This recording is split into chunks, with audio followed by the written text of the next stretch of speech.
Imagine you are back in school. You gotta get up tomorrow early to go to school, and then you find this website.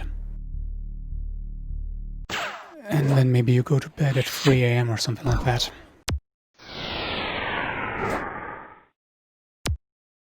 This is a Flash website. By the time you're watching this video, Flash is probably dead. So let's take a look at this amazing website. I just clicked randomly. Acid Trans. This, along with Classic Trans, they both pretty much came out about the same time and are interchangeable, as Classic Trans was mostly acid anyway, best represent what real trance is supposed to feel like.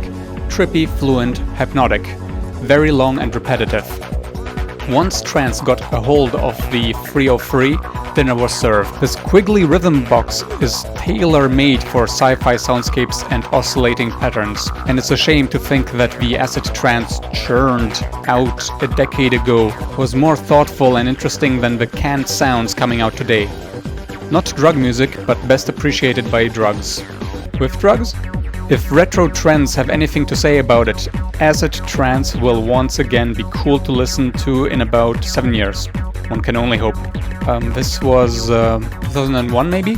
Originally 1999, but I have never seen, I think, the version 1. This is version 2, so who knows.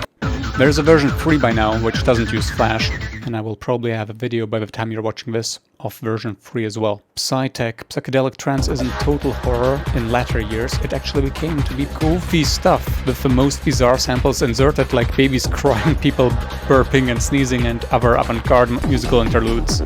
So yeah, you have all these genres and subgenres and side genres, and some are fictional genres, and then you have a bunch of samples you can click on and just freaking let take over your mind if you're into that.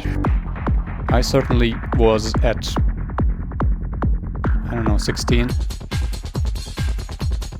And from time to time, I again am. Let's check out Psychedelic Trans. Only one sample. Dark trance and death trance are pretty interchangeable. The only real difference, and it's a minor one, oh, but isn't this entire guide a minor difference? Is that death trance artists seem to be ported over from the hardcore a lot, whereas dark trance artists are ported over from Goa, but not always. Speaking of Goa, this music sounds a lot like it and can be mixed with it really well, and it scares the hippies away too, so it gets a big thumb up by me. Alright, enough trance. Let's go to... what's down tempo again? Electronica does not exist, so yeah, this is like he's making fun. Ishkur. Ishkur is the creator of this, also known as Ishkur23 on Twitter. Electronica does not exist, not as a genre or a description. It was coined by the North American music press to refer to the second wave of electronic music's explosion in the late 90s, and exists purely as a marketing buzzword, not any actual quantifiable branch of music. The first wave of electronic music, incidentally they called techno, and having driven the word into the ground beyond all sense of meaning, they couldn't keep using it if they wished to remarket the music. Daft Punk, Fatboy Slim, Prodigy's Fat Off the Land, Chemical Brothers, and other big-time stars of that period were all called electronica at one point or another, but the person who really popularized it in the public consciousness was Madonna, and her shallow, William Orbit-produced piss-poor attempt at appropriating trance music as something she invented, ray of light. She used that word all the damn time in interviews. God, I hate her. So yeah, there is no such thing as electronica. I want each and every one of you to stop calling it that, because it makes you sound like a goddamn retard. If you want to talk about the music as a whole, simply call it what it is, electronic music, or EDM, electronic dance music, for the club rave stuff. This is a PSA from the official Electronic Music Genre Standards and Classification Consortium. So I guess he hates marketing, at least hers. Hip-hop. This one's fun. Rap music was invented by Blondie. This is a joke, I guess. Because when you enter this guide, it says hi with the tutorial, which is a guide to electronic music, as in historic. So it tries to tell you when did it begin, and it is freaking hilarious. But I'm not going to read it to you in its entirety. I think I recorded a video of that and never edited it. Anyways, the first electronic music was created by Grog, who in 65,000 BC started banging his stick against a rock in a rhythmic, synchronous, repetitive motion, thereby producing the first tribal track. And what, pray tell, is so electronic about it?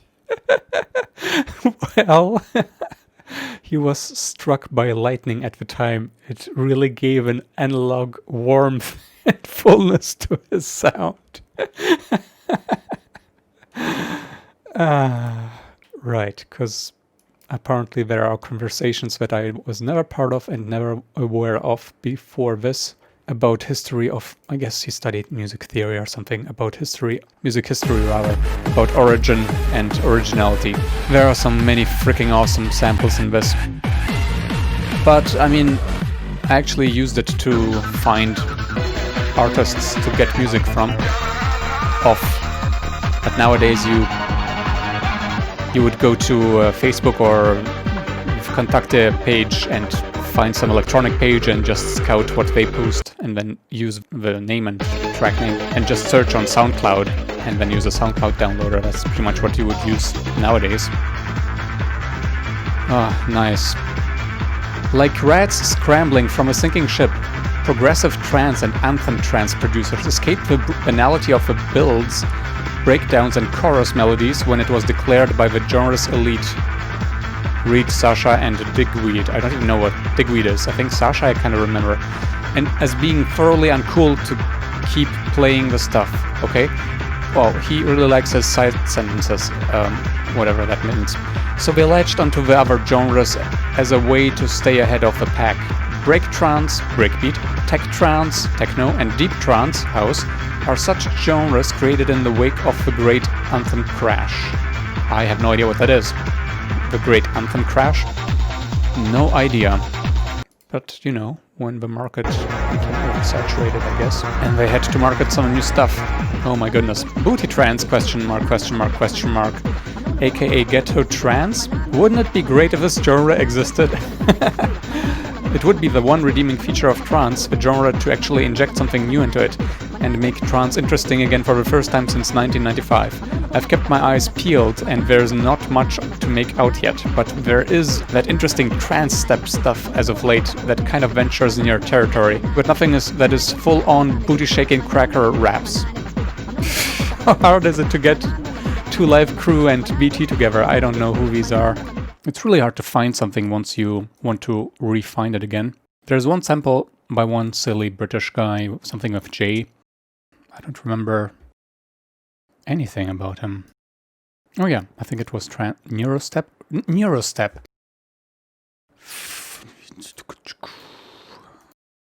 Alright. I mean, I think he calls it neurostep, and he might even have an album called a neurostep or something like that. Maybe transstep after all. Ah, there he is, John B. This is just way too much fun to be ignored. Transstep, aka electrostep. Okay, I was wrong, it is electrostep. It makes you dance and laugh. Finally, a jungle genre that's not trying to be hardcore and edgier than thou. Silly, happy party music. What's wrong with that? Enough attitude, let's get down and boogie. Life isn't all machine guns and urban warfare, you tarts. Take your darn hoodies off and stay a while. Transstep is going to show you the way, since all things synthron, electroclash, robot, glammy, synthcore, pop. Oh my goodness, we're blowing up in the new millennium. Some keen D&B artist decided to ride the wave only inserting the two-step drum pattern where applicable. The result is this: Transstep, jungle's final redemption. Well, okay, so only John B is doing it. The rest sounds too much like neurofunk, but keep in mind this genre is relatively new. Oh boy, 20, oh my goodness, this is so old. So just wait for more tracks to come out, hopefully. What is speed bass? Your guess is as good as mine. As near as I can figure, it is defined as the genre that has no official definition. These tracks are the first tracks I pulled off the random download section of speedbass.net for all your speedbass needs. And they're as good as a representation of the genre as any. Emerging from the mid-90s, as a kind of West Coast hardcore collective type thing.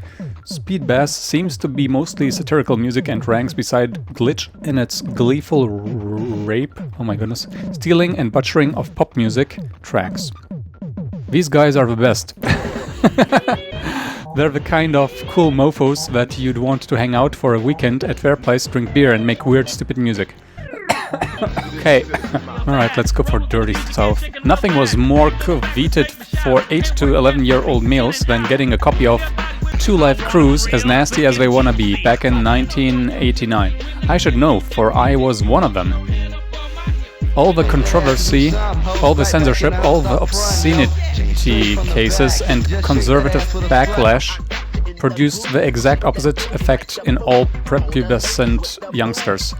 We saw the album for what it really was: stupid, silly, dumb, full of filthy language and toilet humor, and deliberately pushing the buttons of grown-ups.